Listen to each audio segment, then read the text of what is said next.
আজ পরিবারের মুখে হাসি ফোটানোর চক্করে আপনি নিজেই তাদের একটা গভীর অন্ধকার দিকে ঠেলে দিচ্ছেন না তো? একটু ভেবে দেখুন। ভিডিও শেষে এমন এক বাস্তব সত্য বলবো যা শোনার পর আজ রাতের ঘুম আপনার উড়ে যাবে। নমস্কার, আমি সুব্রত পাল। গত 17 বছর ধরে ফাইন্যান্সিয়াল ক্যারিয়ারে একটা ভুল আমি বারবার মানুষকে করতে দেখেছি।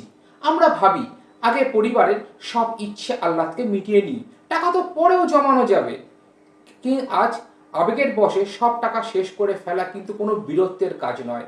একটা নির্মম সত্য আপনার মাথায় এখনই রাখুন। পরিবারকে যদি আপনি সত্যিই ভালোবাসেন, তবে তাদের সাময়িক শখ পূরণের চেয়েও তাদের ভবিষ্যৎ সুরক্ষিত রাখাটা সব থেকে বেশি জরুরি। একটা গল্প বলি ছোট্ট করে। হঠাৎ আসা কোনো মেডিকেল এমার্জেন্সির কথাটা জাস্ট আপনি ভাবুন।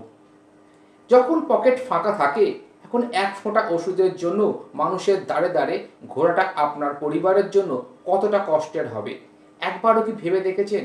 তাই বলছি, আবেগ দিয়ে নয়, বিবেক দিয়ে পরিবারকে আগলে রাখুন। যদি এখনো সেভিংস না শুরু করে থাকেন, তাহলে আজ থেকে খুব ছোট অঙ্কের হলেও সেভিংস শুরু করুন।